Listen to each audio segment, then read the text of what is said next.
'cause there ain't no doubt I love this land. God bless the USA.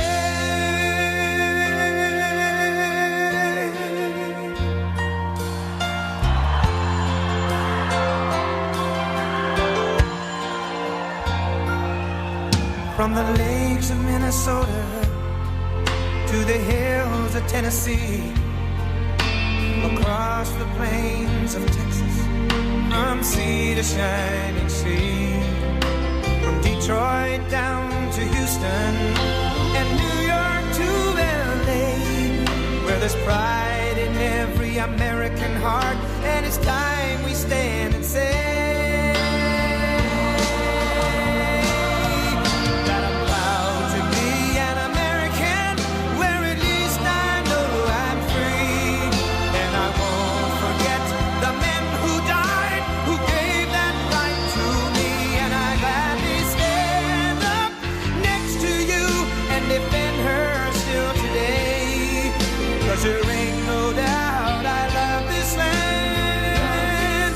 God bless the USA.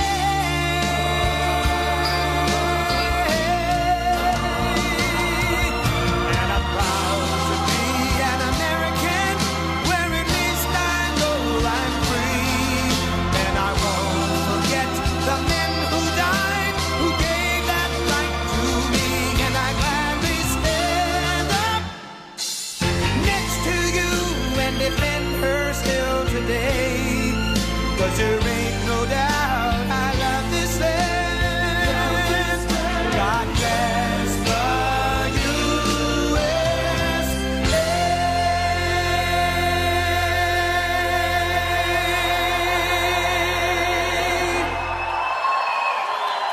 Thank you.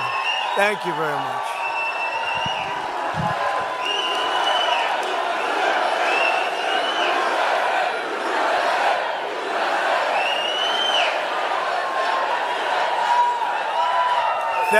Thank you very much, everybody, and it's great to be here. I'm thrilled to be back in the home of a great place. I love Florida. We love Florida.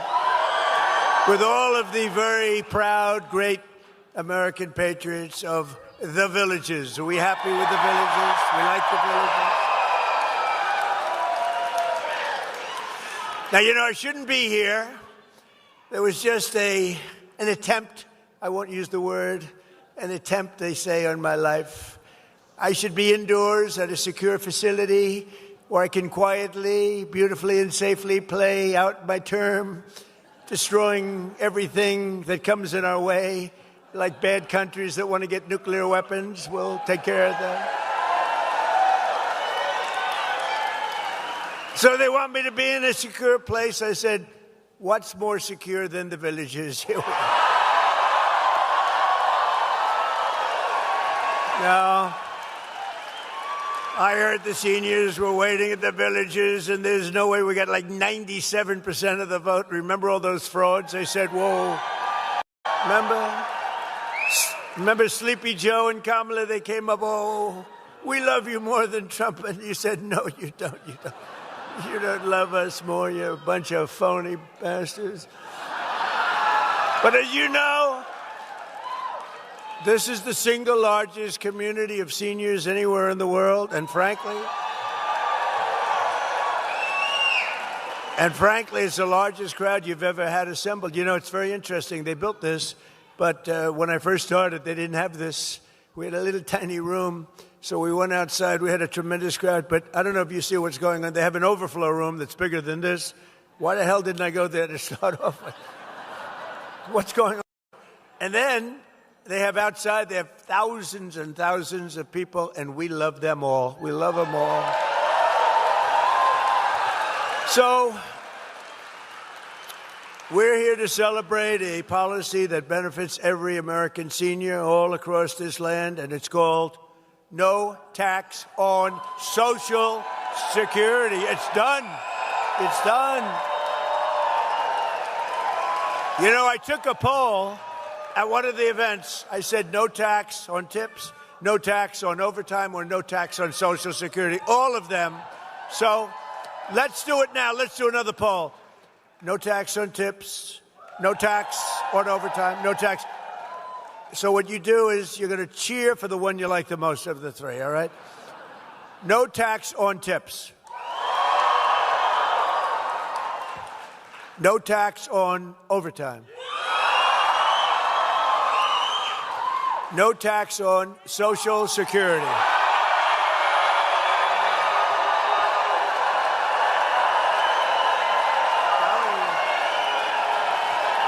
I'm telling you, Dr. Phil, that's the one they like. This Social Security, I thought that was maybe a sleeper. This is more than a sleeper. No tax on Social Security for our great seniors. That's what we like, right? So our great, big, beautiful bill was the largest tax cut in American history. And as a result, more than 51 million American seniors now pay a federal tax rate of 0. 0. And this isn't talk. This isn't, I'm going to get it for you. Look, these guys up here, front row Joes, they're all over. I can't get rid of them. What are you, 219? I think they're 219. Really, they are sick individuals, but we love them. I don't know what the hell they do, but they have money someplace because they do a lot of traveling. Look at the front row Joes. But we provide seniors, and we have a record-setting average tax deduction this year of more than $7,500. Think of that. You know, it's been amazing. And on all of them, people, and I've seen it even on the fake news. Look at all the fake news back there. What? That's a lot of fake news. That's a lot of fake news. That's a lot of fakers. Did you see where they had a study done, and Trump on the evening news gets 93% bad publicity, 93. And yet, I won in a landslide. Now, you know what that means? Now, think of it. 93%. And, you know, like with Kamala, she made a bad statement on CBS 60 Minutes, and they had to pay me a lot of money, $38 million. You know what she did? Her statement was so bad the night before the election, it was so bad, that they took another answer that she gave, which was not bad. It wasn't good. It was nothing. And they put it in where she, and we found out they did it. They changed the answers. BBC has me, AI, saying about hate. We hate, we hate. I said, that's not me. They changed my lips. I couldn't even tell myself. I said, I didn't know. This gets very, but think of it, 93% bad stories, only bad. And if it's a good story, they make it bad. You know, you can make anything bad. You can have a baseball team won 21-2, and the writer says they should have won by more. That's where we are. We're winning 25-0, and they say we should be doing more. There's never been a first term of a president, they say, and even the radical left lunatics say it, that's accomplished more than we have. It's never happened. Never happened. But just to finish off, you know, I love the weave, because the weave is great. You go out, Pa, go out. You always have to come back. Someday I won't come back, and they'll say, all right, he's shot. That's it. The weave, I call it, the weave, because you get a lot of stories into one little sentence. But when you have 93% and you win in a landslide, you know what it means? It means that the media has lost total credibility. Nobody believes them. That's what it means. Very simple. But thanks to the massive tax cut, American seniors just received your largest tax refunds of all time, by far. And here in the Sunshine State, we've issued 2.5 million Florida seniors over $13 billion. Now think of that. Now, I don't happen to be a senior. I'm much younger than you. I'm a much younger man than you. Look at you old guys. Wouldn't you like to be my age? It's young, vital, vibrant. No, I'm much, much younger than the people in this room, but I feel I can relate to you anyway. See, now the fake news will go tonight, and they'll say, he's claiming to be younger than the people. Do you understand? That means more money to visit your grandkids, bigger budget for taking a trip to someplace that you want to go, or extra dinners out with your family. You're going to do a lot. You're going to do a lot. You know what to do with the money. But I saw it recently. People are being interviewed. And, yeah, why don't you sit down here? Come on, front row, Joe. Sit down. Get them all to sit down.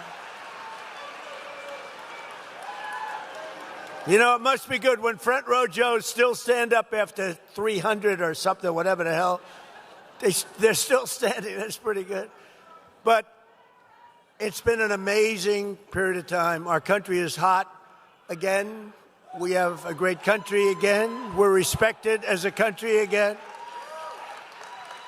So these are your golden years, but these are really beyond your golden years. This is the golden age of America. That's where we are. We're in a period of time, and you've lived, and you're going to live a long time longer, but you're going right now through the golden age of America. The crooked Joe Biden people, these are radical left lunatics that almost destroyed our country. I'll tell you what, if we didn't win this election, I believe our country was dead.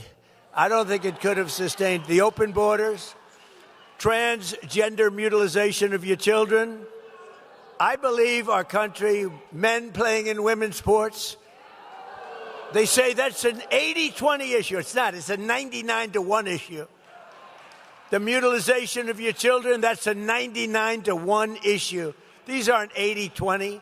They say that's a 70-30 issue. It's not a 70. It's every one of them and so many others.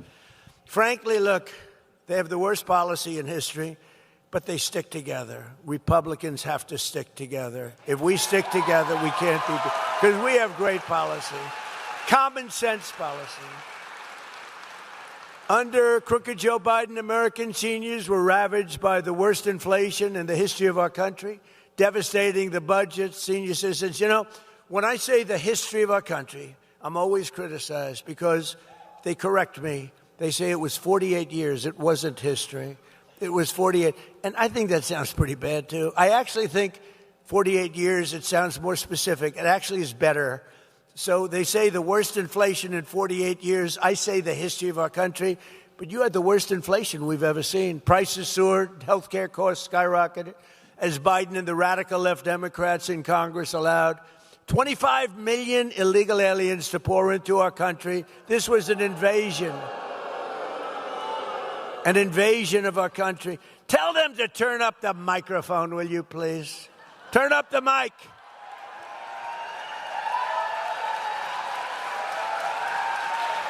You know, I hate it. You pay these guys a lot of money, and then you get up and the mic isn't on properly. And then they want their money, and I don't believe in paying people to do a bad job. I only like to pay people. I pay early. And I'm screaming my ass off because the mic is no good. Turn the mic up, please. Amazing.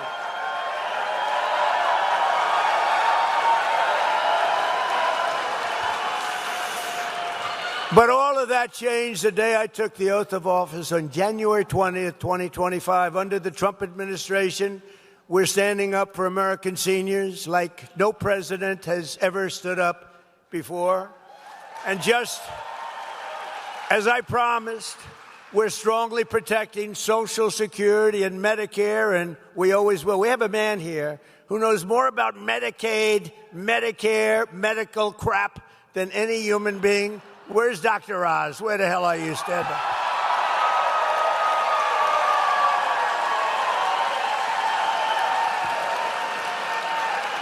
He's great. It's the most boring trip I've ever made. He's telling me about Medicare, Medicaid. All I want to do is take care of you. I don't care. I said, you work out the details, but I did say give them the max. That's all I care about. Give them whatever the hell the max is. But Oz has been great. You have been great. And Bobby's been great. He's a little different. Do you agree? We needed somebody a little different, and we got him in Bobby Kennedy, right? But they work together. And it's great. You know, I brought somebody else with me. He's central casting for a Treasury Secretary. If you're casting a movie, look at them. They're already excited. You know, a lot of people didn't know him. He was very successful, great success, actually, but people didn't know him. Now he walks down the street and people are asking for his autograph. It's crazy. Scott, stand up, please. Scott Bessent.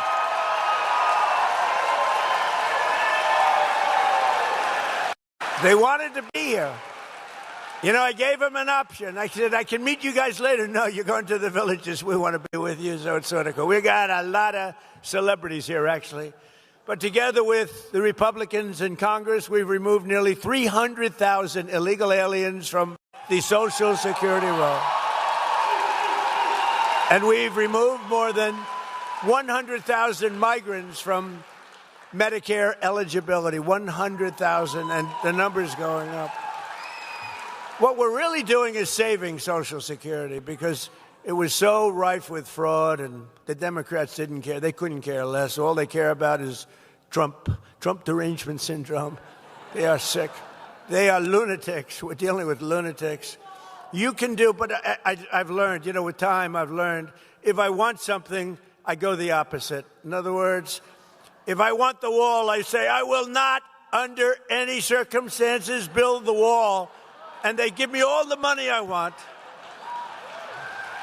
True, or just go the opposite. They're crazy. They're crazy. It actually is a disease. I think they're going to register it next week, Trump derangement. Trump derangement syndrome. They're going to, TDS, it's commonly known as TDS. This man has an incurable case of TDS.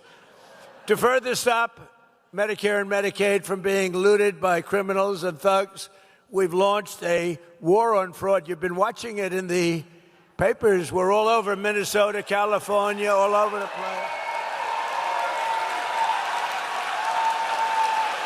They're taking down hundreds and hundreds and even thousands of people a week and a day. It's led by great Vice President J.D. Vance. He's doing a great job. I said, J.D., I want that job. I want to do it as president. They said, you better, let's do a little delegation, please. But J.D.'s done a great job. Thousands and thousands of people are it's a fraud. I mean, look at the wonderful country. It's a beautiful country. You should try it sometime. Somalia, it's a beautiful place. It's got no government. It's got no military. It's got no anything. It's got one thing that's really strong, crime. It's got a lot of crime. They have no police. All they do is run around shooting each other. It's filthy dirty, disgusting dirty. It's a horrible place. They come here, and Ilhan Omar, you ever hear of her? She heads it. And think of it. They have nothing but crime, poverty, pollution. Everything is horrible over there. Nothing good. They say it's the worst country anywhere in the world, and we got some beauties out there, but it's the worst. And then she comes here from Somalia, and she tells us how to run the United States of America. She says, the Constitution gives me certain rights. And I demand that I be given these rights. Get the hell out. What a phony.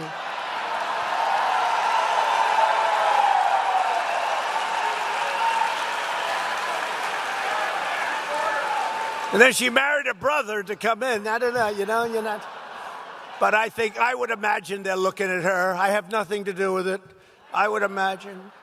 Of course I have nothing to do. I have nothing, but I believe she married her brother, which is totally illegal. Although it's a lovely couple, actually, but it's a little bit on the illegal side. Darling, I love you very much. Good night, brother. Let's go to bed. Good night. Isn't she despicable? I can't stand watching her. I can't stand. Did you see last month, she accidentally checked the wrong box. It said she was worth $38 million. And law enforcement came after her for that. And then all of a sudden, she was worth less than $80,000. And she said it was accounting. It was an accounting error. That was not a very good accountant, was it? Huh? No. Their whole life is based on fraud and a scam.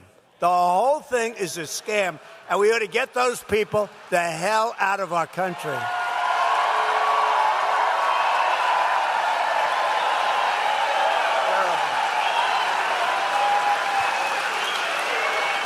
To get better care to our seniors much more quickly, my administration has dramatically accelerated Medicare prior authorizations, a big deal. That's what used to take days and weeks and months to get, and now you're getting it done in a matter of minutes. Really, I mean, unbelievable job you've done. Minutes.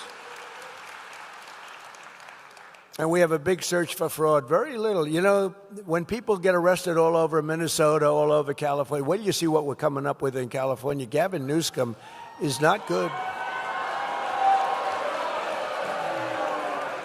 But he gave the worst interview a month ago. Did you see it? Where he said he was incompetent, he can't read, he can't write, he can't do it. He said he's horrible for testing. We should give him a cognitive test. I took 3 of them. Aced all of them, by the way. 3 of them. You know, I'm the only president to take a cognitive test because I don't think Obama could pass it. I don't. Didn't he get into Harvard with a C average? I don't know. What's that? I don't think he could pass it. I don't think. Well, Biden isn't. Give me a break. You know, the first question is very easy. It's a lion, a giraffe, a bear, and a shark. They say, which one is the bear?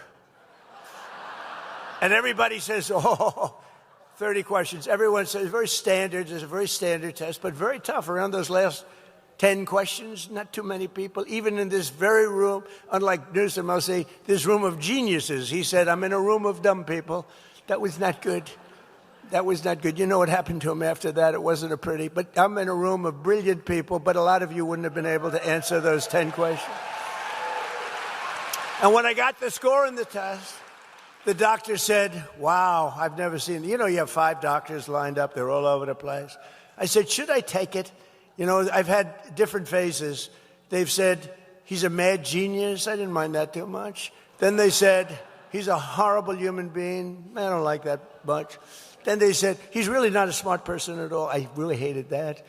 So I took a cognitive test, and I said to the doctor, first doctor is Dr. Ronnie. You know Doc Ronnie. We all love Doc Ronnie. But he had a whole team of doctors at Walter Reed, a great place. I said, so should I do it? He said, well, it's a tough exam, actually. You know, those last 20 questions, they get tough. A lot of people can't do them. I said, well, what do you think? He said, well, if you do it, they're going to find out because it's essentially a public, you know, it's a military hospital. If you do badly, they're going to find out, and it won't be pleasant. I said, well, I do well on things, so let's do it. And I got everyone right. And these are tough questions. These are tough questions, you know. They say, take a number, any number. Okay, I'll take 99. Multiply times 9, okay? Divide it by 3, good. Add 4,293, that's good. Divide by 2, subtract 93, divide by 9, what is your answer? Now, they go a little slower than that, but not much. I don't want to waste a lot of time. But there aren't a lot of people that get it right. I got it right, you know. It was actually longer and more complex than that. But no, it's a tough test, so I took it. And then, everyone said, all right, good, he's smart. He's smart. It's not really smart. It's like, you know what we are, really? We have common sense. We're people with common sense, right? We like strong borders. We don't like open borders for the world to pour into our country, right? From prisons all over the Congo, all over South America. The Congo, I tell you what, the Congo, they just used to think that we were just an open cesspool where they take all their prisoners and dump them into our country. Parts of South America, the same thing. It's terrible. So, as you know, we've done a fantastic job. But I just felt, and I put out yesterday a statement, I think anybody running for president or vice president should be forced to take a cognitive examination. Right? I mean, you get a guy, he gets in, he's got a good line of crap, he gets in, and all of a sudden you're stuck with a man who's a moron. You know, this is not good. This is not good. We went through 4 years of it. It's not a good situation. But we also dramatically increased coverage for outpatient clinical care known as site-neutral payments, stopping seniors from being ripped off by billions of dollars of outrageous fees that they charge, billions and billions of dollars, right? Oz. And on top of these major Medicare improvements, I'm pleased to report today that we have authorized $210 million in rural health care funding for the great state of Florida. 210. We're taking some of the money that they scammed. You know, we're catching billions of dollars, billions. Minnesota, it's like you ever hear the expression, shooting fish in a barrel? It's like shooting fish in a barrel. And that governor and that attorney general are so crooked. It's so horrible. It's so horrible. Boy, oh boy, oh boy. Well, stranger things have happened, I will tell you. By the way, and our attorney general is doing a very good job, isn't he? Todd Blanche is doing a very good job. A lot of action. There's a lot of pent-up action. Perhaps most importantly for our great seniors, I've secured the largest reduction in drug prices in American history. You say it. Under my most favored nation agreements, we are delivering you the record-setting discounts with price differences of 400%, 500%, and 600, 700, and even sometimes 800% reductions. Now, some people would say it's 80, 90, 70. It depends on the way you phrase the statement. But it could be 500, 600%. It could be 90%. It doesn't matter. We've gotten you the largest reductions in history, the largest reductions. We were the most overpriced. We had the highest price for prescription drugs anywhere in the world. And now we have the lowest prices anywhere in the world. That's all you have to know. And to get that, because Oz said to me, you know, it's going to be very tough. The drug companies are going to be bad, but we had to get the approval of other nations. As an example, I talk about the fat drug. The fat drug, a friend of mine who's extremely fat and very wealthy and very obnoxious. He's a very unattractive individual, actually. But he's extremely smart, very, very successful. He's a highly neurotic person. Semi-controlled, I would say. You know, usually I like to say I like a neurotic person, but it has to be controlled. This guy's only semi, but he's in London, and he calls me, he goes, President, in New York, I'm paying like $87 for the fat drug. He called it the fat shot. I've given it that name, the fat shot. And I said, well, it's not working too well for you. But he said, I pay $87 in London. In New York, I'm paying like $1,300. So I'm paying $1,300 and $87. What's that all about? And other people would call me the same, but he made a big imprint because he's a very smart guy. He said, you know what, I had it traced. It's made in the same factory. It's made by the same company. Everything's the same except the price. One's $87 and one's $1,300. He said, this is ridiculous. And it did hit me the right way. And we went to town, didn't we, Oz? We went to town. And we shamed the drug prices because they were for years saying, well, you know, it's research and development. I said, well, it's research and development for them also, right? But we got them. They weren't easy, but we got all of them lined up. But they said it didn't matter. The reason we got them because they said we'd never get the other countries. We had to get approval of the other countries where they'd have to double their prices and triple their prices because we come way down, they go up a little bit because the world is bigger than us, right? So they go up a little bit. So I'd call up, like, as an example, France. I spoke with Macron, right? You know Macron? He's a wonderful guy, president of the country, a nice guy. So I say, Emmanuel, your drug prices are a tiny fraction of ours. We can't have that. We're going to have to raise it. No, Donald, I will not do that. No, you will do it, Emmanuel. No, you'll do it. 100% you're going to do it. No, I will not do it. And this went on for about 2 minutes. I'm saying you will. He's saying he won't. So most people would say he won't do it. Then I said to him, Emmanuel, if you don't do it, I'm going to put a 250% tariff on all wines and champagnes that you ship into our country.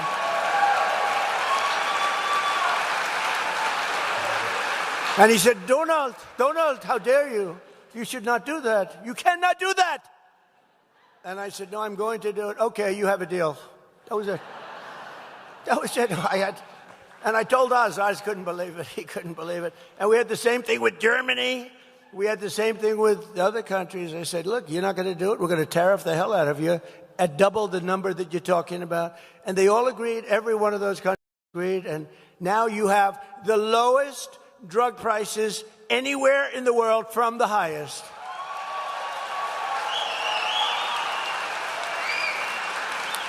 And that alone should win us the midterms. But, you know, the fake news doesn't like to write about it. They don't even like. I noticed a couple of the cameras went off when I was talking about it. When I'm getting to a really juicy subject, to me, that's a juicy. Think of it. I mean, you talk about healthcare. It's all around medicines and everything else. And Byron, how big a deal is that, right? By the way, this guy's going to be a great governor. Okay.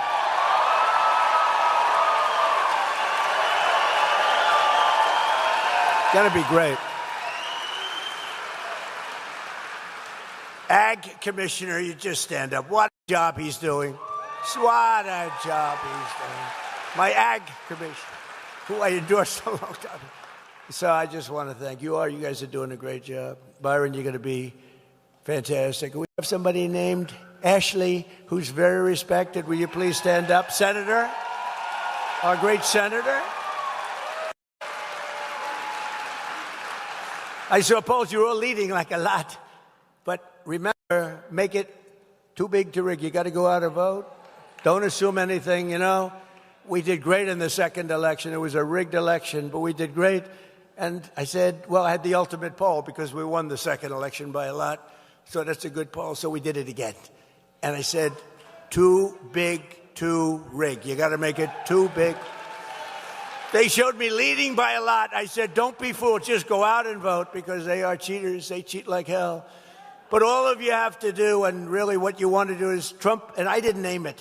This was named by Bobby Kennedy and Dr. Oz. I did not name it. Is that right? I said, what is that? TrumpRx.gov, okay? I said, everyone thinks I put my name on it. I don't think I'm going to put my name on medical things. I mean, you know, medical things can be very dangerous to have your name on, to be honest with you. But it's setting, I guess, records from what I understand. There's never been anything like it. So TrumpRx.gov, go to it and buy your medicines for very little money. Very little money, difference. Nobody's ever seen anything like it. And I wish the press would talk about it, but the word is out, and it doesn't probably matter that much. The word is out. They don't want to talk about. They only want to talk about the bad.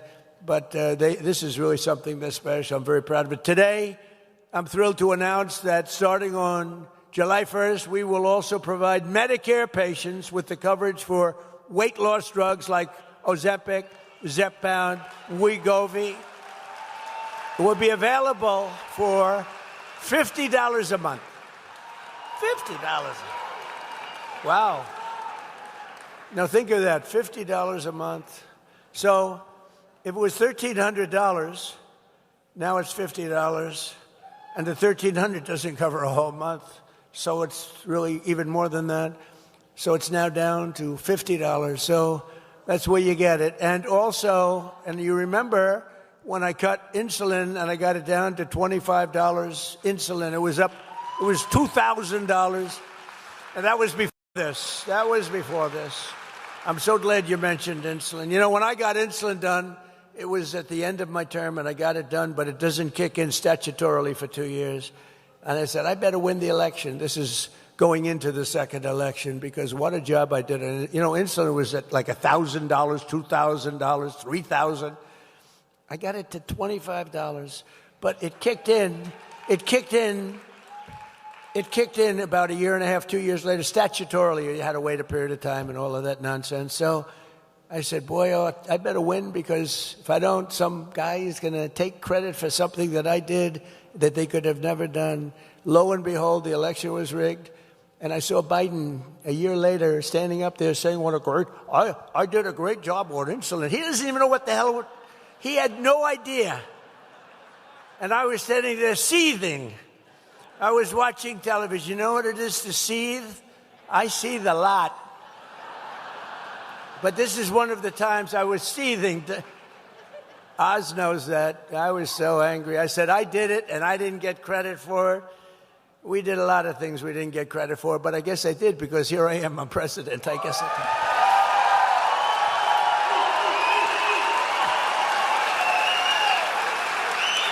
did. Not only are we taking care of your physical health, we're also taking care of the financial health of our seniors. As you have probably seen, the 401ks and retirement accounts of millions of American seniors are skyrocketing like never before.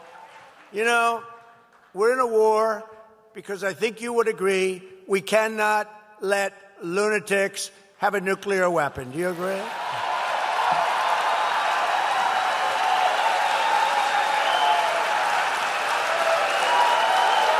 Whoa.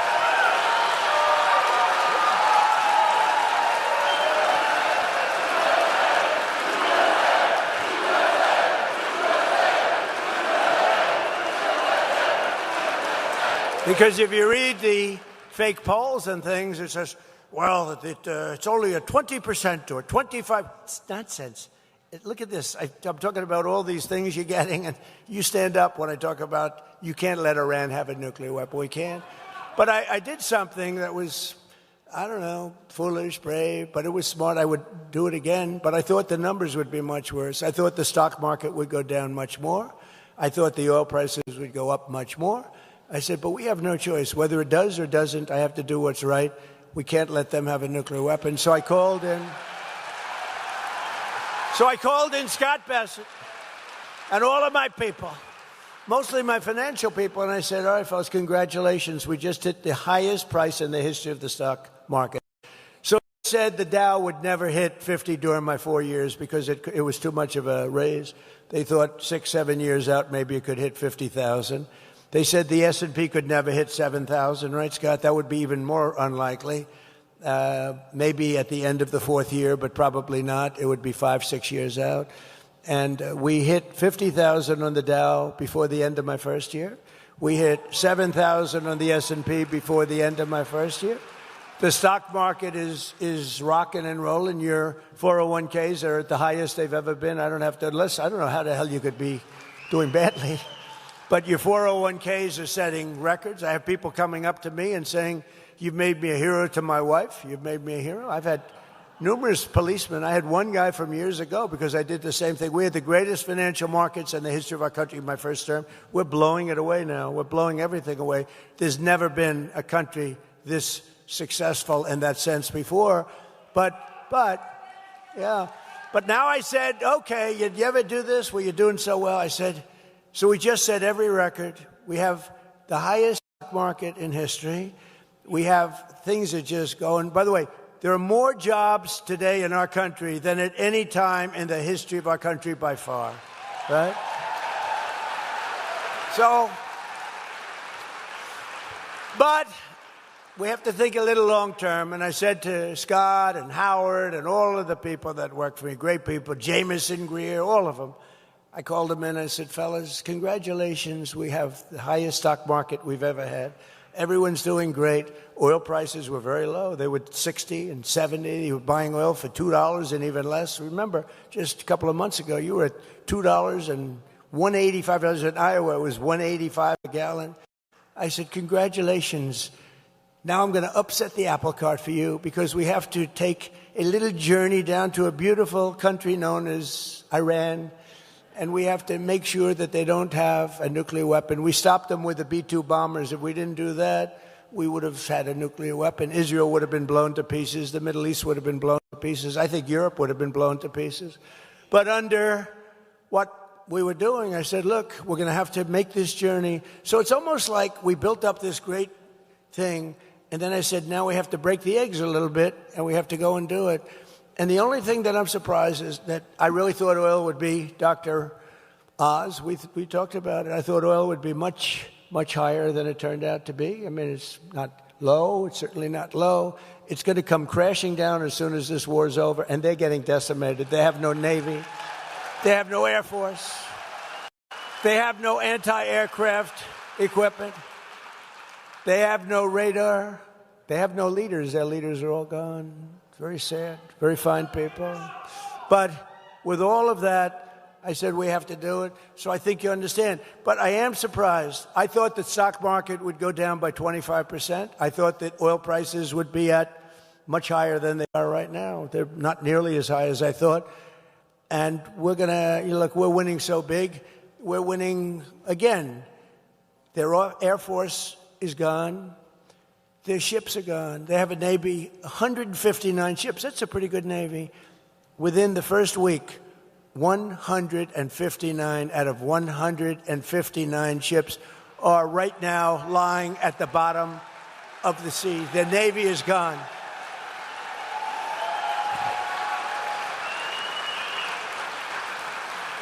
And we're discussing, I spoke to him today, we're discussing, it's a little hard to figure out who their leaders are, frankly.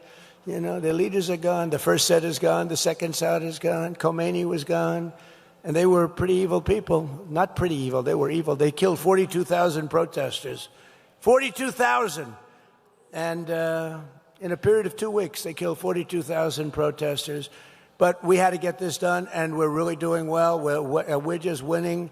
If it were a fight, they'd stop it. If this were a fight, they'd stop it. You know that expression? It's true. But they're not coming through with the kind of deal that we have to have, and we're going to get this thing done properly. We're not going to leave early and then have the problem arise in 3 more years.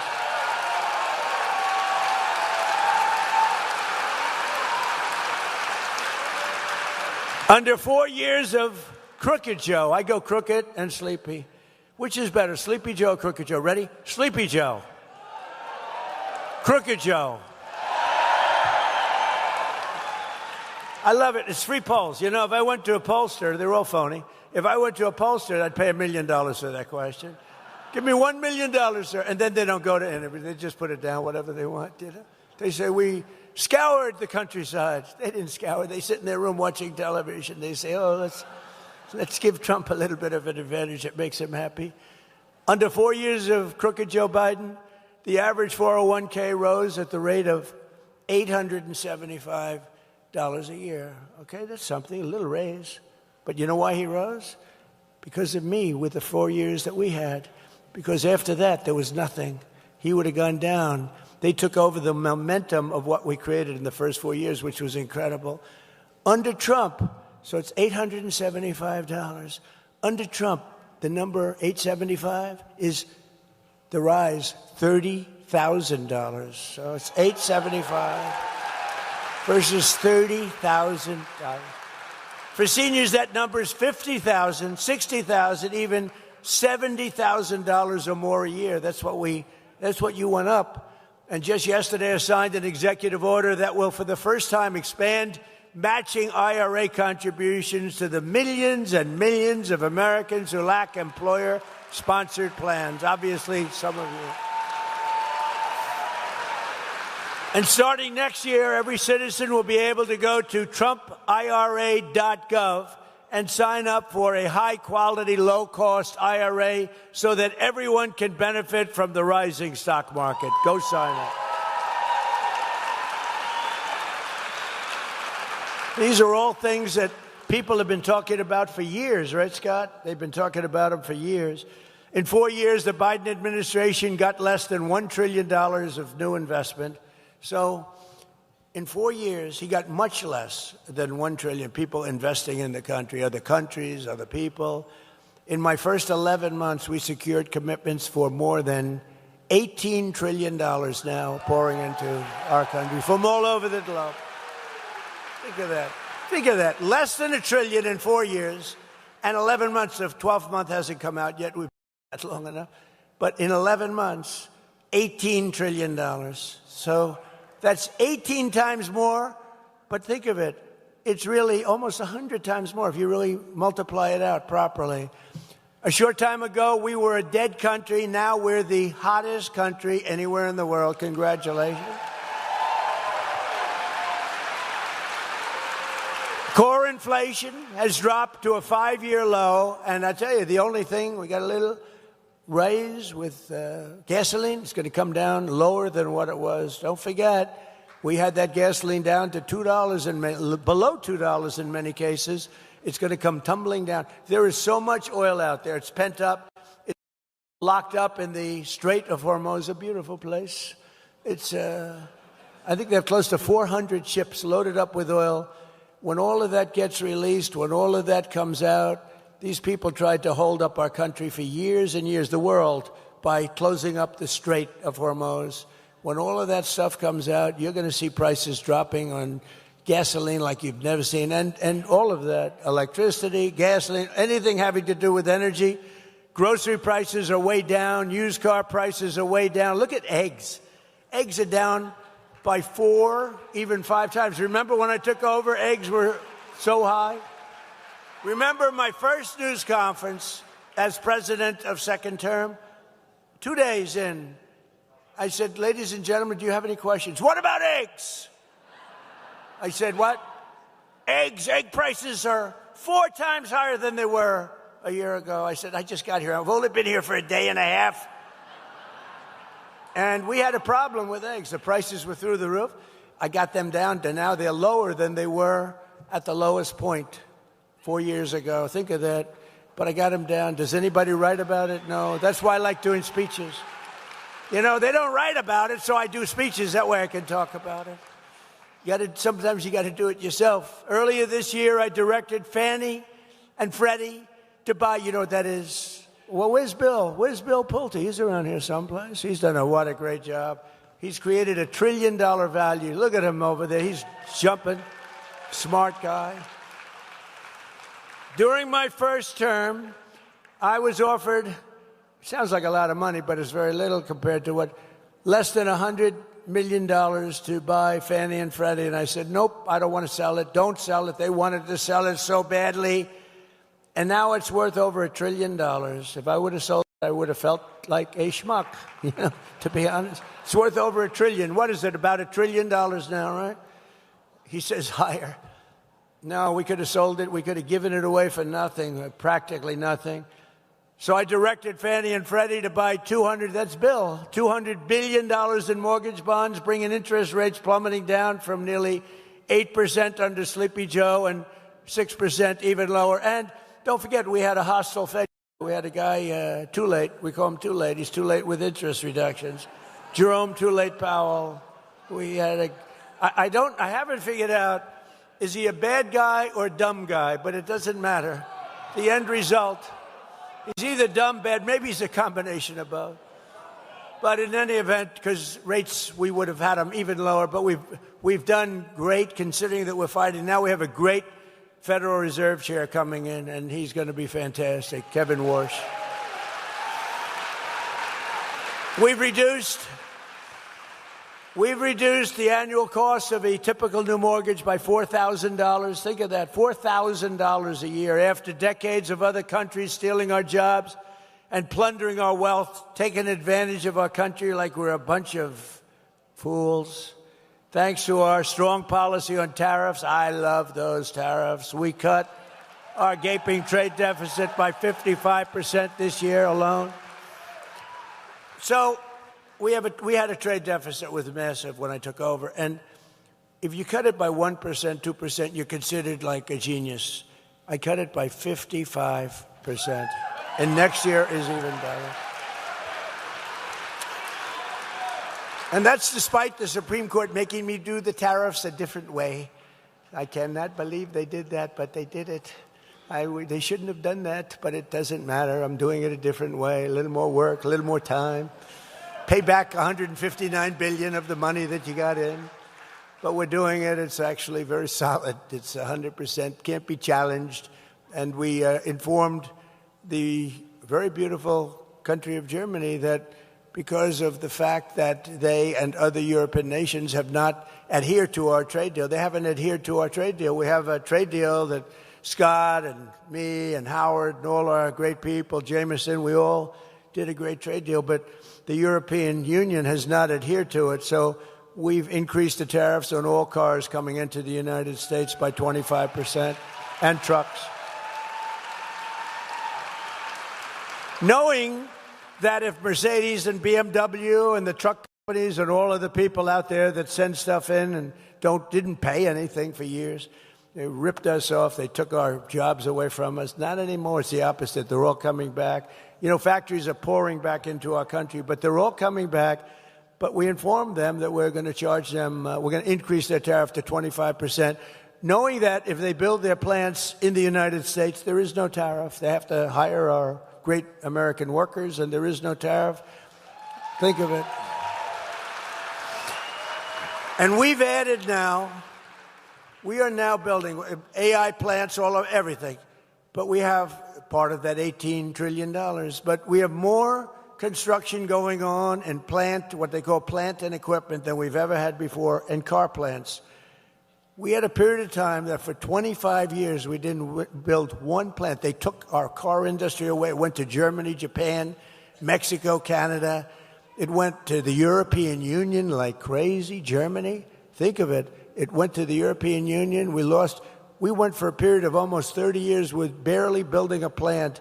Now we're building more plants for cars and trucks than we've ever built in the history of our country, including prime time from many years ago.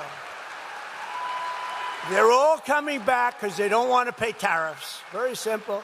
Very simple. They don't want to pay tariffs. If you don't want to pay tariffs, that's fine. Build your plant here. Build it in Florida. I don't think of you too much as, you don't need the cars, but build it in Florida. Any place in the United States is okay with me, but they're building them all over our country. We added 186,000 private sector jobs in March. Jobless claims just hit the lowest level since 1969. Think of it, jobless claims. So, since 1969. The lowest level since 1969. And more Americans are working today, as I said, than at any time in the history of our country by far. It's not even close. And with our no tax on tips, no tax on overtime, no tax on Social Security, we're doing something that has never been done. And the consumer, which is you have more money to spend than you have in many, many decades. Very importantly, for our great seniors, we are, I hate to mention this, it's so negative. It's called the estate tax, because nobody in this room will ever die. But just in case you should, if you have children that you love, it's very important. If you don't love your children, then it doesn't matter too much. Who cares? Oh, I know some that won't leave their kids. They hate their kids, but, these are bad people. They're usually very wealthy, too. I don't know what that's all about. But we have no inheritance tax. We have no death tax.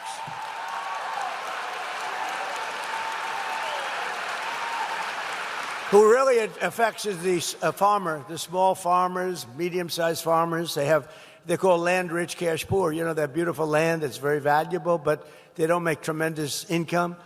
And they die, they leave it to their children. Their children goes out to the local banker, borrows money to pay the tax because the tax was 50% and more. And they end up losing their farm. In many cases, they love their life. They commit suicide. It's a crazy thing. They lose their whole life and they commit suicide. There's no more of that. So when you die, you leave your farm or your small business to your children. You have no estate tax. You have no death tax. I think that's a big deal. To me, that's a big deal, right? Byron, that's a good one, right? That's good. You want to lead your way of life. You don't want to be forced to sell your farm. Sometimes you can't sell your farm for what they think it's worth, and you have nothing but trouble. What a problem it was. You don't have to worry about it anymore. We made interest on new car loans tax deductible, but only if you buy a car that's made in America. Otherwise, we couldn't care less. That's a big deal. So that you go out and you borrow money to buy a car, and you paid interest, now you get a deduction. That's like 40, 50%. It's like a phenomenal thing. You get 100% deduction on interest. So the interest payments that you make to the bank for the car loan, you're able to deduct that from income tax. Now, it has to be made in America. So go buy American cars or cars that are made in America. And we also created the brand new Trump accounts along with a really fantastic family, the Dell family. Have you used their computers recently? Susan and Michael Dell, they're amazing people. He put up $6.25 billion. A lot of people said, I'm going to match him on the 250, but even the 250 is a lot. Think of it. He was the first one. He bought $6.25 billion of these accounts for children all over the country. And it was just announced this morning that it's setting records, so that, you know, when your beautiful baby, we have an automatic $1,000 contribution for every newborn child, and it allows everyone to contribute to a tax-free savings account for your grandchildren. A lot of people are buying it for their grandchildren to benefit them, so that after they turn 18, they could have $100,000, $125,000, $150,000, depending on what goes on, and they can be sort of rich. And it's an amazing thing, and it's like a wildfire. It's doing so great, right, Scott? It's been really an amazing thing. And with us today is a grandmother who lives in the Villages named Mary Alice. After a long time in the Mexican real estate and automobile industry, she and her husband retired to the Villages. And thanks to our great, big, beautiful bill, I love that bill. You know, we have 4 years' worth of stuff. That's why we call it the Great Big Beautiful Bill. We were going to have 19 separate bills.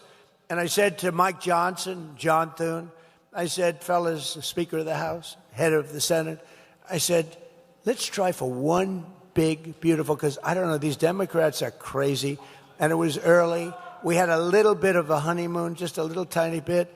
I said, let's see if we can get everything in one bill. And everyone said, no way, you're not going to do it. It's the greatest.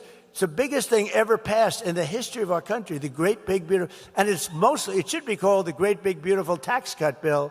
But also we have tremendous regulatory cuts, and that's why your jobs are so good, because all of these people, small businesses, medium-sized businesses, everything, they're able to take regulations with a little bit of a grain of salt. It's not going to put you out of business. There are tremendous regulation cuts, and it's really been amazing. So they just received a tax refund of double the size of anything that they've ever gotten. Think of this, Mary Alice, for years she's gotten peanuts, and now she's gotten a tax of double the size, and in many cases 4 or 5 times the size of anything she ever got before. So Mary Alice is now considered a rich person. Come on up, Mary Alice, say a few words. Come on up. Oh, look at her. She looks good. She's a rich woman. Come on. Thank you, President Trump. It's such a pleasure to meet you. Hey, wait, let me get this out. You want me to get that out? Wait. Oh, yeah, because I'm really short. I think you'll be good. Hi, everybody. First of all, I would like to thank President Trump for everything he's done for all of us. And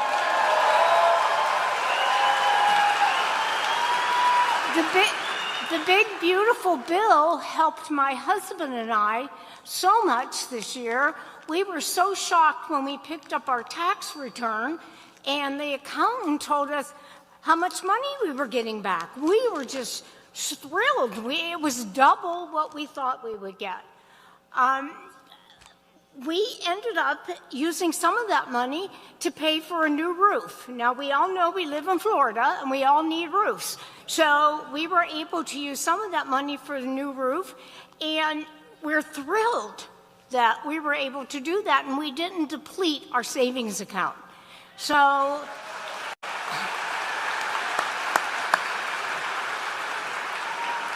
and this is all because of the no tax on Social Security. And, you know, we live on a income that's fixed. And so we have to be careful how we spend our money. And thanks to President Trump and his administration, we've been able to live a great life here in Florida. So thank you, everyone. Thank you, President. That's so beautiful. Thank you. Thank you, darling. Be careful. Be that really. Thank you. Wow. That's better than I can do, I'll tell you right now. No, it's a great story. Thank you, Mary Alice. You're really something special. Thank you. Congratulations. But never forget, every single Democrat in Congress voted against no tax on Social Security. They voted against it, every single one. We didn't get one vote positive because they're just like a sick unit of people. Just like the State of the Union speech. I introduced people, the mother of somebody who was slaughtered by an illegal immigrant that came in, slaughtered so horribly, and please stand up. And the mother stands up. She's beside herself. The Democrats are sitting here. They didn't move. They're just sitting here. No. Just sitting here long fast. The Republicans are going crazy there. They're screaming, and they love, they love the woman that they wouldn't clap, or the helicopter pilots that did so well in Venezuela, a great, incredible military achievement. And he was shot in the legs, bringing down a lot of men in the helicopters, a big Chinook. And he was shot in the legs, and you operate those things with the legs more than anything else. And he was very badly hit, hard in the legs, and he brought that helicopter down, and then he says, take over, because I'm going to be passing out now, after it was perfectly landed in exactly the location they had to be. Otherwise, we could have had a problem like Jimmy Carter had. You remember that problem with helicopters crashing back and forth? It was not good, but that was Venezuela. How good did that work out, right? And we introduced him, handsome guy, beautiful-looking guy. We introduced him. We gave him the Congressional Medal of Honor. The first time it's ever been done in the State of the Union. We gave him the Congressional Medal of Honor, and the Democrats sat there like a bunch of dead people. They didn't move. And I called them out. I said, you people are crazy. There's something wrong with you. But they voted against income tax cuts for seniors. They voted in favor of the largest tax hike in the history of our country. They wanted the largest tax hike in the history of our country. They also created the catastrophic inflation that I told you about, worst really in our history. If congressional Democrats had their way, Florida seniors would be paying higher taxes, higher prices, while Republicans have given you much lower taxes, much lower prices. You use the word affordability, but I was the one that received these high prices. It's amazing. I come into office and I say, wow, look at how high these prices are. And the Democrats start screaming, affordability, affordability. They're the ones that caused the problem. I'll tell you one thing. They got one good line of bullshit. That's one thing I'll say about it. They are so bad. They are so bad. It's true. Affordability. It's the first time I heard the word. I'm 2 days in, and I watch his sleazebag, one of these crazy congressmen, get up, and he's being interviewed.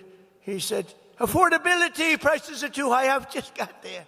But we brought prices way down. They gave us tremendously high prices, and they'll give them to you again. They take over. You have to get out and vote in the midterms, because they'll give them to you again. And we're pleased to be joined today by some of those great warriors from the House and Senate, including someone who is representing your great state really well. And I introduced her just briefly before, but she's fantastic. She's a great person, a great senator, Ashley Moody. Thank you for being here, Ashley.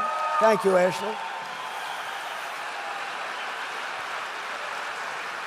And I also want to introduce Randy Fine, who's back there, Kat Kamek, who's over here, Daniel Webster, who, by the way, is retiring. I don't like that. Where's Daniel? You're around here someplace. Daniel, stand up, Daniel. What a career. He's retiring. And I know we have a good Republican taking your place, if that's possible to take your place. Thank you, Daniel. Great career. We appreciate it. Long time. How many years? Long time. He's been there a long time. A great gentleman. And a man who never stops fighting for the state of Florida. I know it. He is a fighter. Byron Donalds. Byron. Special. Special guy. Thank you. Thank you. He's so far ahead in the polls, I don't have to ask him to come up. I would ask him, but when you know, my theory is when you're up by more than 20 points, I don't want to waste the time. Okay, is that all right? He's killing him. Another great friend of mine, Florida Agriculture Commissioner Wilton Simpson, who's running and going to be great. He's a great guy. And the Florida CFO, Blas Ingolia. Blas, where are you? Yes, Blas, thank you. Thank you, good job. We're also joined by very much of a legend. He's really an amazing, he straightens you out mentally. Probably has his own problems, but we don't have to know about that. But we've all grown up watching him. I've watched him for so many years. I did a show before the election And I thought I was sort of doing him a favor by doing him the show. I said, I'm hotter than he is. Why the hell should I do a show? But I did it, and I have never had such a response as I had on that show. Where's Dr. Phil? Are you here? Come here. Come here, Dr. Phil. No, I did his show. Wow.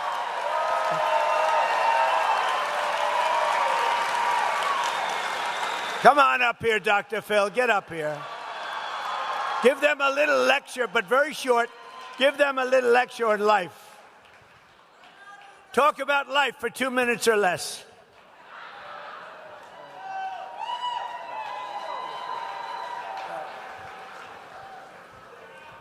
Well, hello. I had a different reaction than the president when I told my wife I was coming to the Villages. She said, oh, no. No. Not without me, you're not. Those people are crazy partiers. She says, Robin says, give you her love. She really wanted to be here, but we have grandchildren, so I'm now 5th in line.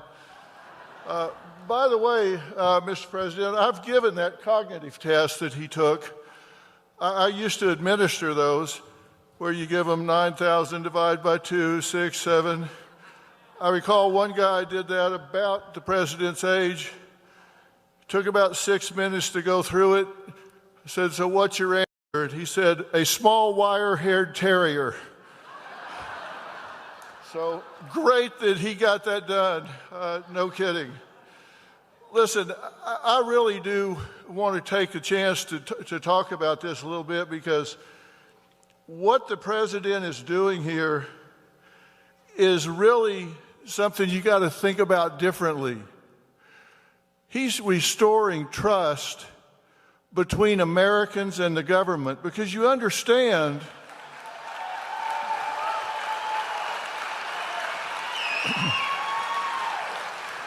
you understand that this was, your benefits were never supposed to be taxed to begin with. That was the deal the American government made with the American people. And from 1935 until 1983, that was the deal. And then they changed the deal. That wasn't what you started with. That wasn't the deal. And President Trump is trying to bring the deal back and say you can trust your government to do what they tell you they will do.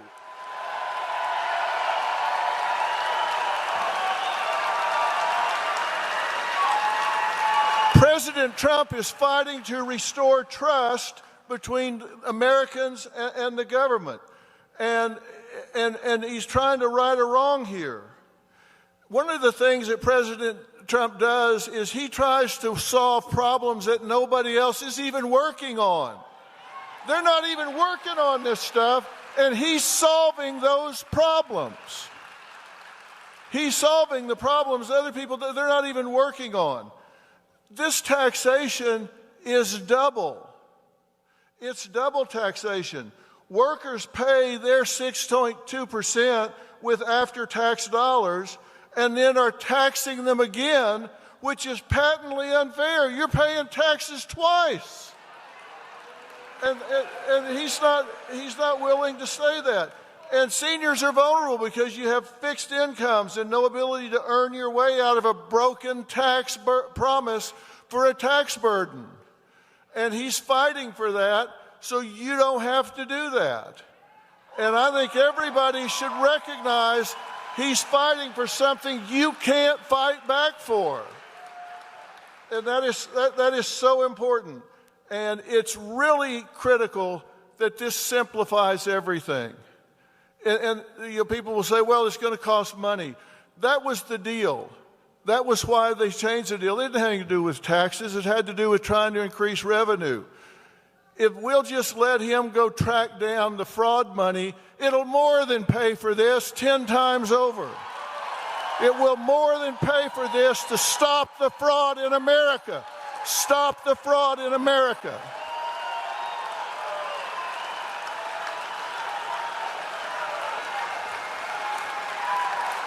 And here's a little reminder. Here's a little reminder in case your mind is playing tricks on you. You matter. You are important. And you are important to this president. I know him, and you are important to this president.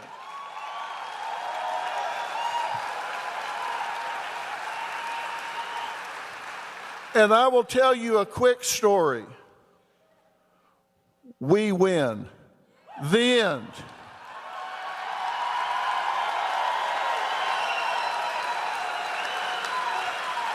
You know, I've spent most of my life, certainly as a professional, actually since I was 12 years old, studying why people do what they do and don't do what they don't do. And I can tell you that in studying that, I have found out what makes people champions. And I know what makes him a champion. I can tell you, people that are champions play the game with passion. They play the game with passion. They surround themselves with like-minded people who understand why they feel so strongly about what they do. They tell themselves the truth. They deal with the truth when it comes up. And I didn't come down here just to stand up and say a few things and get a little golf clap from everybody and say, nice speech. I wanted to come down here because I want you to remember what I'm saying about President Trump and not getting taxed on your Social Security benefits, and about his leadership. I want you to remember that on May 1st, the bald guy came up and told you that this is important and we've got midterms coming up and you need to make sure that not only you vote, but find 10 people and make sure that they vote.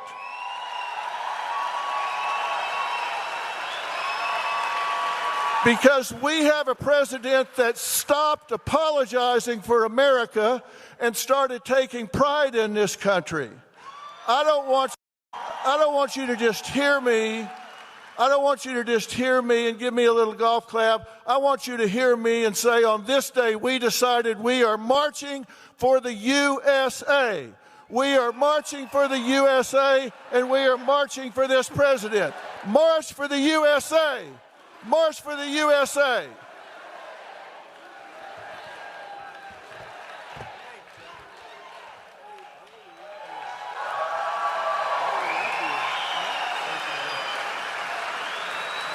Thank you, guys.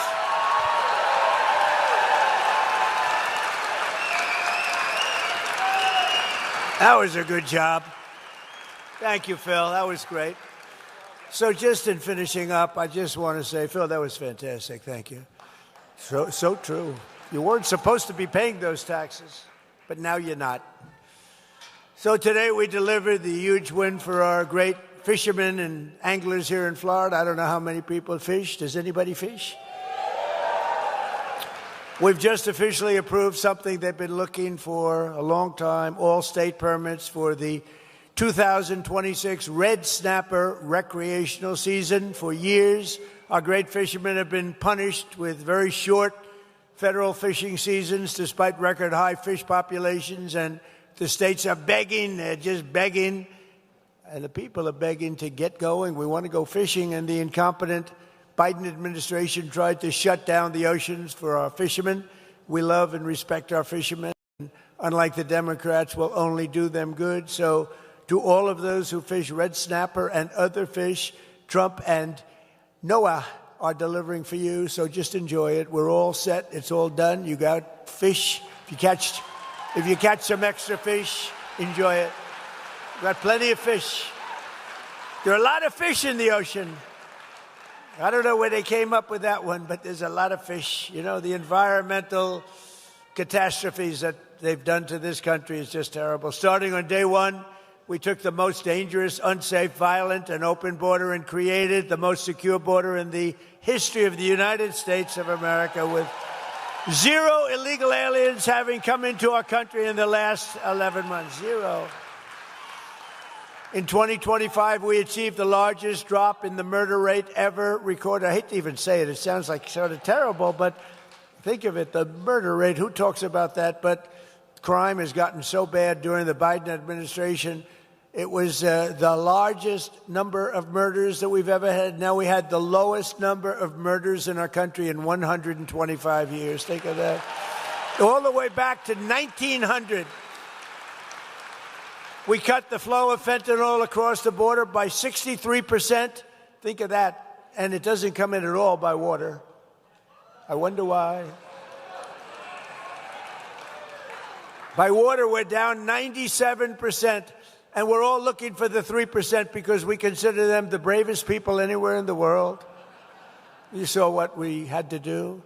For years, they would get a boat, they'd bring him in, they'd book him, and they'd let him go. And he'd go back, and they'd go back to wherever they came from in South America. They'd be taking a boat in the next day. No, we stopped it. It was enough. We're down 97% in fentanyl by sea. Think of that. And we unleashed American energy with those beautiful words, those gorgeous words that probably helped me get elected. It's lucky we have all that oil because we're selling a lot of it now. Those ships are coming up instead of the Hormuz Strait. They're coming up. Those ships are coming up by the hundreds. They're loading up in Texas, Louisiana, Alaska. But we had those beautiful words. We have plenty of oil. We have more oil. We have double the oil. If you add up Saudi Arabia and Russia, we're more than double what they produce together. Think of that. The words are drill, baby, drill. And as you can see, we rebuilt our great military in my first term and spent over $1 trillion of investment over the last very short period of time. And despite the fact that they embarrassed us in Afghanistan by leaving a lot of equipment behind, those fools, but it was still a lot of equipment, but not a lot compared to what we did. But we rebuilt it during my first term and my first year.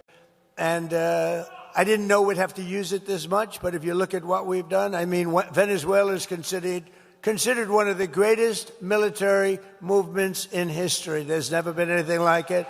And frankly, we're doing just about as well in Iran, but I don't like talking about it until the jobs are finished. Let's not talk about anything until it gets finished. But think of it, their Navy's gone, their Air Force is gone, their whole place is gone. And then we get people to say that we're not winning. You know, we get the radical left to say, we're not winning. We're not winning. They don't have any military left. It's unbelievable. It's actually, I believe it's treasonous. Okay, you want to know the truth? It's treasonous. So we rebuilt our military. We have the greatest military anywhere in the world, and we've proven that. In Venezuela, we're proving it right now in Iran. They're looking, they're saying, what the hell is this? This should have been done, Iran, by other presidents long before me, and it should have been done by other countries, too.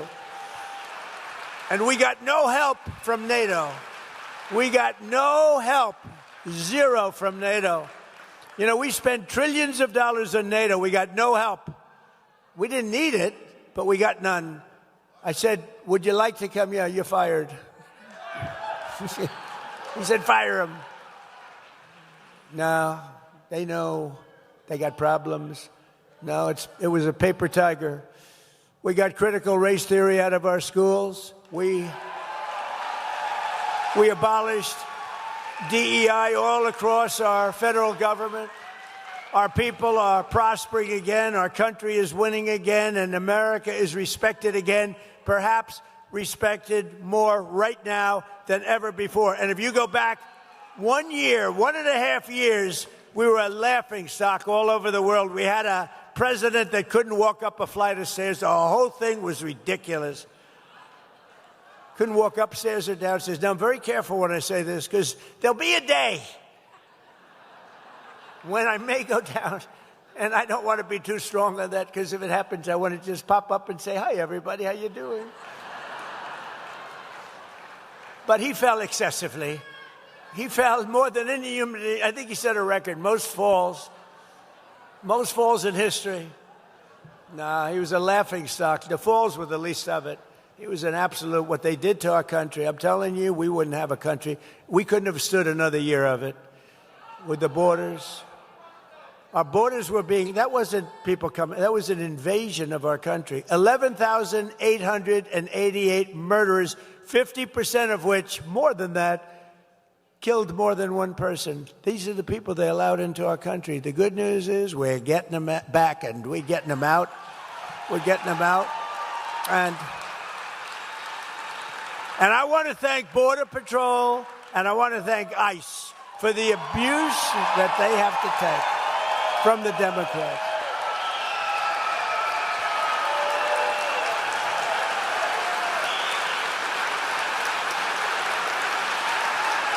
That's nice. They'll be happy to hear that. That's very nice. Very nice. Thank you. They'll be happy to hear that. They watch.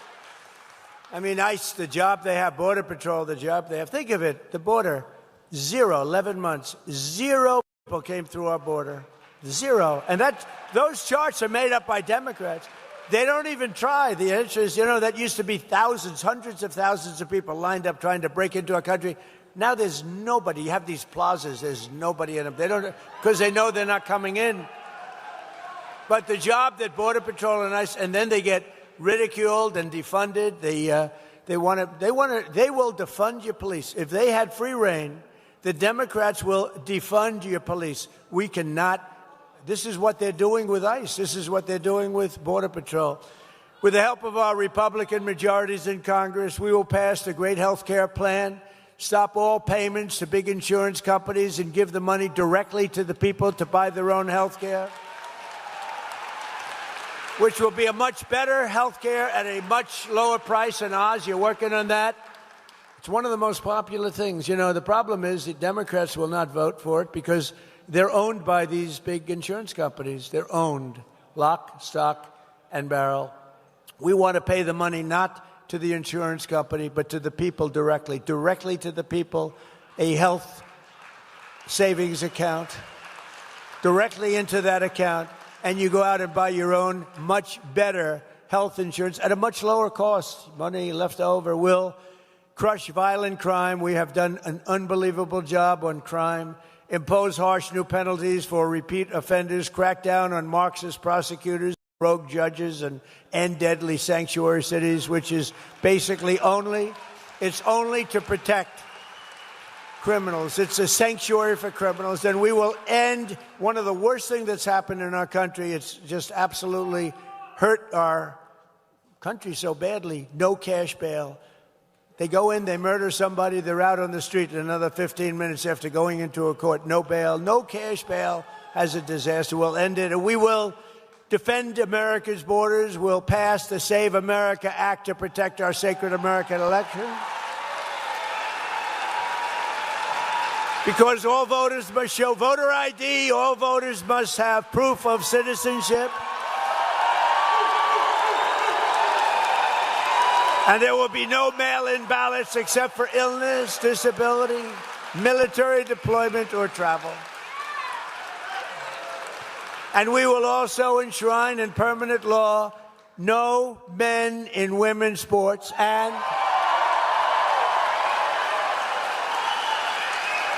did you ever hear of something like that? I'm just, as I say it a lot.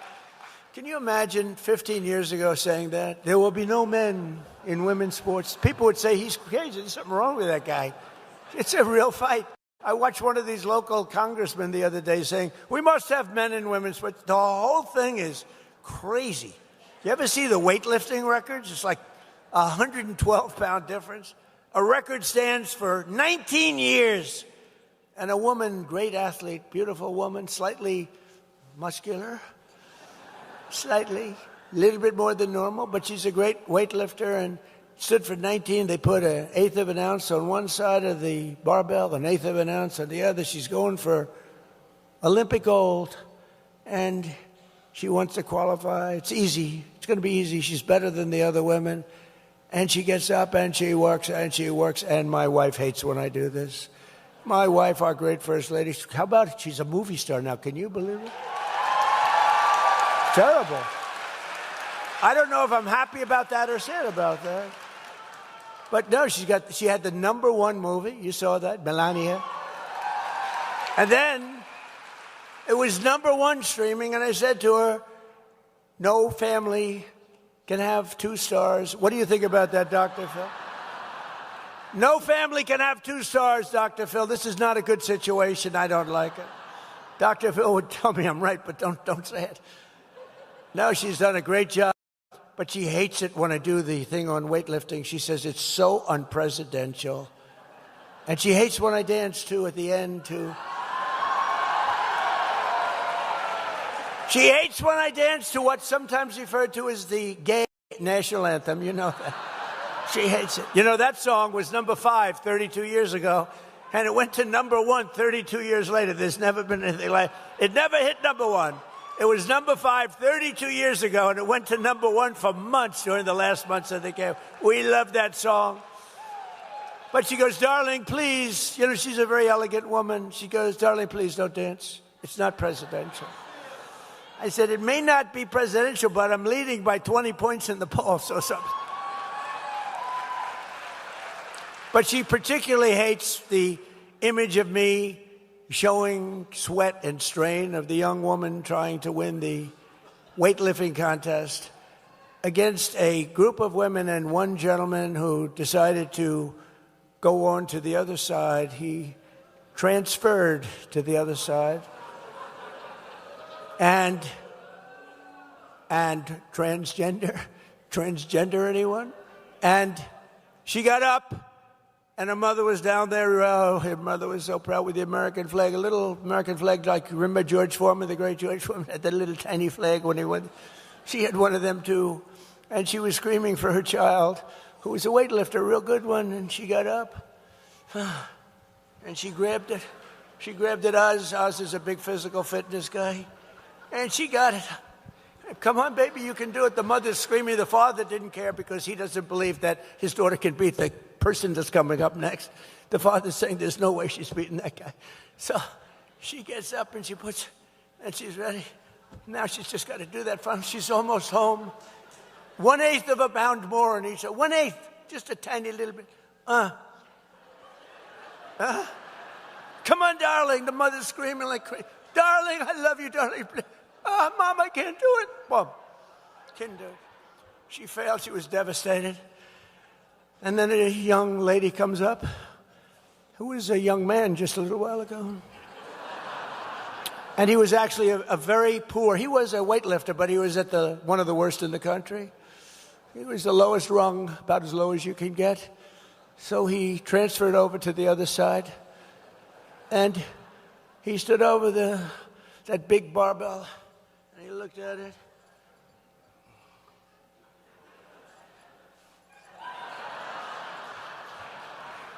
The guy could have lifted another 150 pounds. The whole thing is crazy, okay? But the Democrats want men to play in women's sports. And I won't go into swimming or anything else, but the whole thing is ridiculous. And we want no transgender surgery and mutilation of our children. So with the help of everyone in the villages, I only got 97% of the vote. You know, we're still looking for that 3% also. Could all of those that voted for, don't forget I had to run against 2 candidates. One was Sleepy Joe, and then he petered out. You know, typically when you're 30 points down, you're not going to win. Think of it. It's like you're in a fight. UFC, the great Dana White, you're in a fight. The fighter's being just absolutely killed, and they take him out, give you another guy to beat. That's not. So they gave me another guy by the name of Kamala. And they said she'll have a 6-week honeymoon period, and then they'll get to know her. And it's true. Remember, she had a little honeymoon period, and she wouldn't do interviews.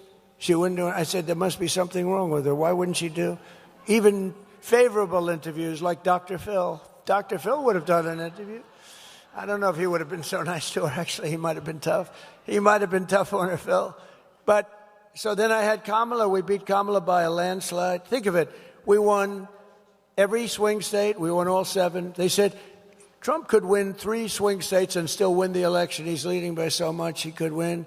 We won all 7 swing states. We won the Electoral College in a landslide. We won the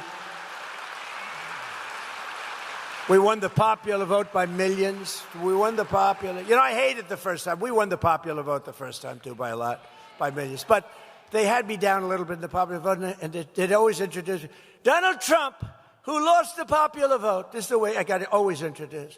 That's why I said, I got to win the popular vote. You know, it's all about the Electoral College. But every time they introduce me, they'd say, ladies and gentlemen, a man who lost the popular vote, but he's president.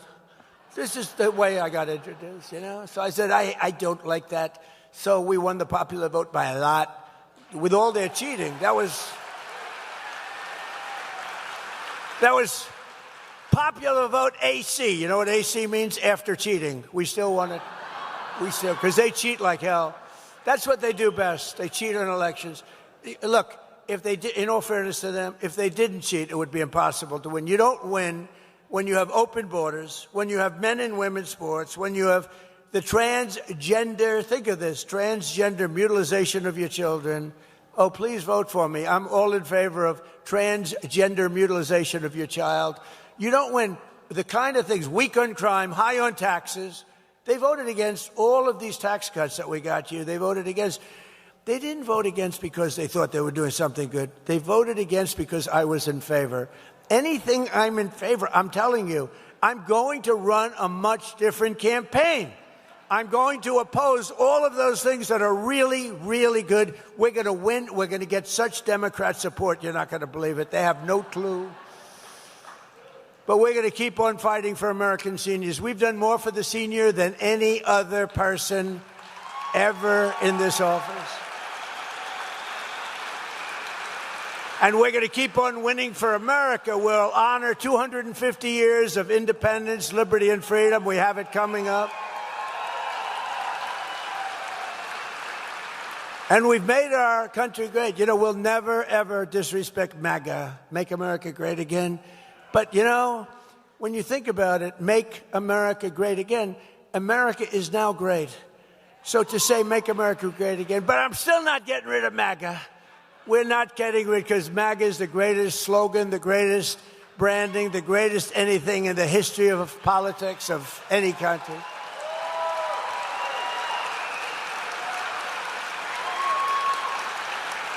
You remember last time, because we were doing so well, I had a potential slogan, Keep America Great. So instead of Make America Great Again, it was Keep America Great. Here's the problem, CAG. I said, that doesn't work, CAG. And I just couldn't get away. And then I did polls. Would you rather have MAGA, Make America Great Again, or CAG? Keep it. And everyone says, we want MAGA, we want MAGA. But what we do have is a new kind of a thing. It's America is back. And that's really true. America is back. Bigger, better, and stronger than ever. It's back bigger, better, and stronger than ever. And just to put it in some words that you've heard before, together we will make America powerful again. We will make America wealthy again. We will make America, Dr. Oz, healthy again. We will make America strong again. We will make America proud again. We will make America safe again. And we will make America great again. Thank you. Thank you very much. The Villages. Thank you. Thank you. God bless you all.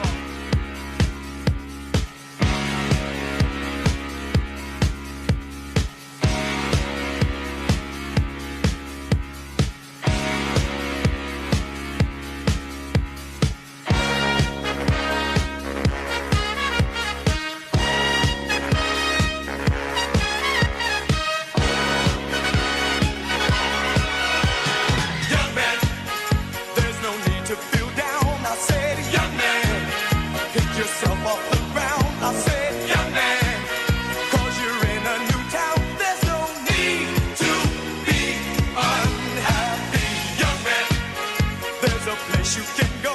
I said, young man, when you're short on your dough.